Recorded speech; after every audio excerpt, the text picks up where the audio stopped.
مگر بات ہو رہی ہے ان دو ٹولز کی، انبیاء کی بشریت پر اعتراض اور خلافت پر اعتراض. تو اللہ رب العزت نے جواب میں لکھ دیا جا قال فإنك من المنذرین إلى يوم الوقت المعلوم. جاؤ تمہیں چھٹی دے دی، مہلت دے دی، قیامت تک زندہ رہو گے، جو کرنا ہے کر لو. اور ساتھ اللہ رب العزت نے فرما دیا لیس لک علیہم بسلطان ان عبادی لیس لک علیہم بسلطان. اب تم بھی جاؤ گل کھلاؤ جو کھلانے ہیں، مگر جو میرے ہو جائیں گے ان پر تمہارا داؤ نہیں چلے گا. یعنی جو ایمان بالغیب کے طریق پر آ جائیں گے، جو طریق ادب پر آ جائیں گے، جو طریق ایمان پر آ جائیں گے، جو طریق حیا پر آ جائیں گے، جو اختلاف کو بڑھانے والے نہیں ہوں گے، ان پر تمہارا داؤ نہیں چلے گا. لہذا یہ اختلاف چلتے رہے. پھر جس طرح خلافت کے موضوع پر اختلاف چلا تو بشریت کے موضوع پر بھی ہر دور میں اختلاف چلتا رہا. ہر دور میں جب اللہ کے نبی آتے تو انکار کرنے والے پہلا رد ہی ان کی بشریت کی بنیاد پر کرتے. کہتے ابشر یہدوننا، سورہ تغابن آیت نمبر 6 ہے. ابشر یہدوننا، کیا یہ بشر ہمیں ہدایت دینے کے لیے آ گیا ہے؟ کیا ہم اس بشر کی پیروی کریں؟ بازاروں میں چلتے ہیں، ہماری طرح کھانا کھاتے ہیں، یہ بشر ہیں.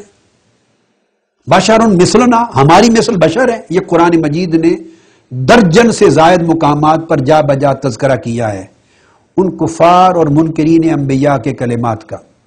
تو وہ پہلا انکار ہی کرتے تھے بربنائے بشریت اور بربنائے مثلیت، انبیاء کی بشریت پر، اور پھر ان کی بشریت پر مثلنا، اپنی مثل سمجھتے تھے. تو ایک تو فتنہ گری شیطان نے اس طریق سے کی،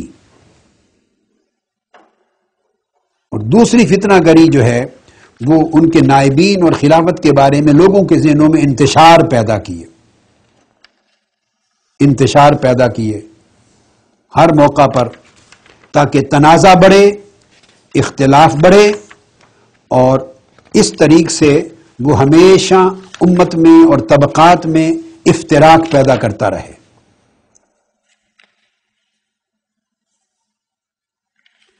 یہ ایک بیک گراؤنڈ تھی جس کا میں نے ذکر کیا. اسی وجہ سے جتنے مذاہب ہوئے ہیں پہلے بھی، تو ان میں فرقے بنتے رہے. بس پھر اگلے مزید اختلافات ایڈ ہو جاتے تھے، تشریحات میں، تفصیلات میں، جزئیات میں. وہ تو پھر میں نے تو دو بنیادی باتیں کی ہیں آپ کو، ورنہ اختلافات کا دائرہ پھر اور بڑھ جاتا تھا. تو مجوسیوں کا جب فرقہ وجود میں آیا، جو سب سے پہلے تھے، موسیٰ علیہ السلام سے بھی پہلے تھے، یہود سے بھی پہلے تھے، مجوسی، آتش پرست. پھر وہاں سے آتش پرستی کی کئی اور شکلیں بڑھتی چلی گئی، زرتشت وغیرہ کے مذاہب. تو مجوسیوں میں 70 فرقے بن گئے تھے. بس اختلافات کو ہوا دیتے ہوا دینے لگے تو یہ لسی کی طرح ہوتے ہیں. پنجابی زبان میں، پاکستان کے پنجابی علاقوں میں اس کو کنگ کہتے ہیں. اس میں جتنا پانی ڈالتے جائیں، جتنا بڑھاتے جائیں بڑھتی جاتی ہے. جتنا بڑھاتے جائیں، پانی ڈالیں بڑھاتے جائیں، تو پانی جو ہے وہ اختلاف اور فتنے کا پانی ہوتا ہے. جتنا بڑھانا چاہیں بڑھتی چلی جاتی. اسی طرح امت میں اختلاف ہے، اگر اس کو اعتدال سے، غیر جانبدار ہو کر، عقلی، شعوری، بین الاقوامی انسانی زندگی کے جو آداب ہیں ان پیمانوں پر بھی بیٹھ کر اگر دیکھنے لگیں تو اختلاف مٹ جاتے ہیں، ختم ہو جاتے ہیں. بڑھانے پر آ جائیں، چھوٹی چھوٹی باتوں پر چیونٹی کی ٹانگ میں رسے باندھ لیں اور بال کی کھال اتارنے لگ جائیں تو پھر جو چاہیں بنا لیں، پھر اختلاف بڑھتا چلا جاتا ہے. سو مجوسیوں میں 70 فرقے بن گئے. یہود کا زمانہ آیا تو ان میں 71 فرقے بنے. تاریخ بتا رہا ہوں فرقہ واریت کی. یہود میں 71 فرقے بنے. پھر نصارہ آئے، مسیحی، ان میں 72 فرقے بنے. چھوٹے چھوٹے باتوں کے اختلافات کو بڑھایا تو اس کا ایک مکتب فکر بن گیا، فرقہ بن گیا. چھوٹے چھوٹے اختلاف کو طول دیا، ایگزیجریشن کی، حد سے بڑھایا، فرقہ بن گیا، 72 بن گئے. جب امت مسلمہ کا زمانہ آیا، آخری امت، تو حضور علیہ السلام نے نشاندہی کر دی تھی اب میری امت میں 73 فرقے بن جائیں گے. فرمایا 73 فرقے بنیں گے، اور وہ بنے. پہلے بھی فرقے بنتے تھے، مگر آقا علیہ الصلوۃ والسلام نے ساتھ ایک نشاندہی فرما دی، ان میں 72 فرقے غلط راہ پر ہوں گے، وہ گمراہ ہو جائیں گے. نجات پانے والا اس میں سے صرف ایک ہوگا، باقی ہلاکت میں جائیں گے. تو آقا علیہ الصلوۃ والسلام سے پوچھا گیا، یا رسول اللہ وہ جو ایک ہدایت پر ہوگا وہ کون سا فرقہ ہوگا؟ ہدایت پر رہنے والا وہ فرقہ کون سا ہوگا؟ میں وہ حدیثیں بھی سنا لوں. اس کو آقا علیہ السلام نے فرمایا السواد الاعظم، سب سے بڑا طبقہ عددن جو میری امت میں کثیر العدد جو ہوگا طبقہ، وہ جماعت ہوگی اور وہ سواد الاعظم ہوگا، اور اسے فلاح و نجات نصیب ہوگی.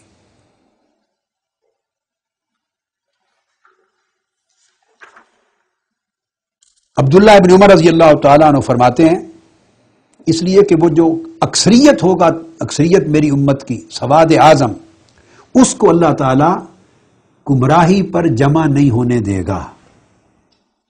قال قال رسول اللہ صلی اللہ علیہ وسلم لا یجمع اللہ هذه الامة على الضلالة ابدا. اس امت میں جو طبقہ ہمیشہ اکثریت میں رہے گا، عددی اکثریت میں، اللہ تعالیٰ اسے گمراہی پر جمع نہیں ہونے دے گا.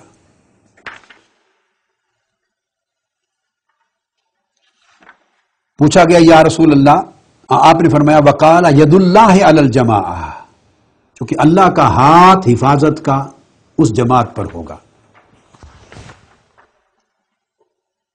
اور وہ جماعت کون سی ہوگی؟ فرمایا فاتبعوا السواد الاعظم فانہ من شذ شذ فی النار. وہ اکثریتی جماعت ہوگی، سواد اعظم ہوگا، جو اس سے الگ ہوگا وہ جہنم کی طرف جائے گا. اور یہ حدیث جو میں آپ بتا رہا ہوں یہ متفق علیہ ہے بین اہل السنہ و اہل التشیع. یہ حضور علیہ السلام نے بھی بیان فرمائی، اور یہی معنی اور مفہوم اہل تشیع میں ائمہ اطہار اہل بیت، خود مولا علی شیر خدا نے بھی فرمایا رضی اللہ تعالیٰ عنہ. میں اس حصے کی گفتگو کا اختتام ان کے قول پہ کروں گا، نہج البلاغہ سے. یعنی یہ دونوں مسلکوں میں متفق علیہ ہے. السواد الاعظم یاد رکھ لیں، امت کا اکثریتی طبقہ جو عددی اکثریت میں ہو وہ ہمیشہ ہدایت پر رہے گا. اللہ کی حفاظت کا ہاتھ ید اللہ مع الجماعہ اس کے اوپر رہے گا. یہ جامع ترمذی میں بھی ہے اہل سنت میں، لزوم الجماعت میں. اس کو امام حاکم نے بھی روایت کیا، امام طبرانی نے بھی کیا، امام ابن خزیمہ نے کیا، امام ابو یعلا نے کیا، امام بہقی نے کیا، اور امام نسائی نے کیا، ابن ابی عاصم نے کیا. اور الغرض بے شمار ائمہ حدیث نے الگ الگ طرق اور اسانید کے ساتھ، اسانید صحیحہ کے ساتھ اور اسناد حسن کے ساتھ اس کو روایت کیا. اور یہ اس پر اجماع ہے اس حدیث کی مانوی صحت کا، اہل سنت میں بھی اور اہل تشیع میں بھی.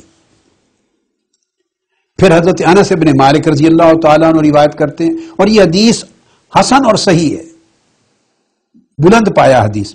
انس بن مالک فرماتے ہیں ان امتی لا تجتمع علی ضلالۃ، میری امت گمراہی پر کبھی جمع نہیں ہوگی، ہرگز جمع نہیں ہوگی.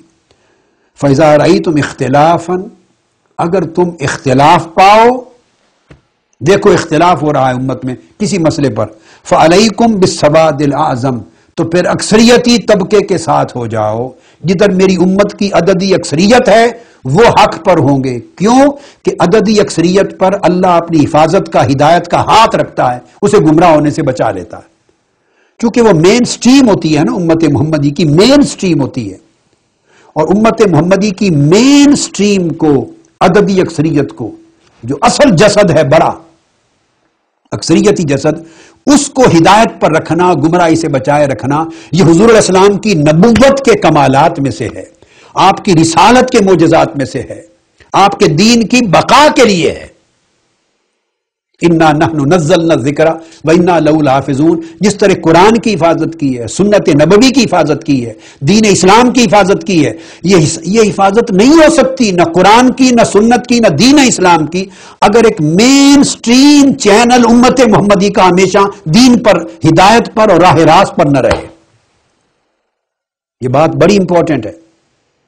حفاظت دین کی ہو ہی نہیں سکتی اگر امت کا اکثریتی طبقہ، جس کو مین سٹریم کہتے ہیں، وہ طبقہ جب تک ہدایت پہ نہ رہے، کیونکہ وہ شناخت ہوگی کہ یہ امت محمدی ہے۔ اس لیے فرمایا اگر اختلاف دیکھو تو عددی اکثریت والا جو طبقہ ہے، مسلک ہے، عقیدہ ہے، طبقہ فکر ہے میری امت کا، اس کے ساتھ چپک جاؤ۔ پھر انس بن مالک رضی اللہ تعالیٰ عنہ مزید روایت کرتے ہیں کہ میری امت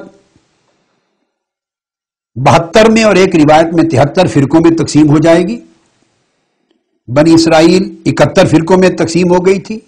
ان امتی ستفترق علی 72 فرقہ، 72 فرقوں میں تقسیم ہو جائے گی، سارے گمراہ ہوں گے الا واحدہ، سوائے ایک کے، وہی الجماعہ، اور وہ ایک طبقہ کون سا ہے؟ جو اکثریتی طبقہ ہے، جس کی عددی اکثریت ہے، اس کو جماعت کہتے ہیں، عددی اکثریت کو جماعت کہتے ہیں۔ اب ایک سوال ذہن میں پیدا ہو سکتا ہے، یہاں ایک اور حدیث ہے، حضرت حارث اشعری روایت کرتے ہیں رضی اللہ تعالیٰ عنہ کہ قال رسول اللہ صلی اللہ علیہ وسلم بخمس کلمات امرنی اللہ بہن الجماعہ، ان میں پہلی چیز ہے،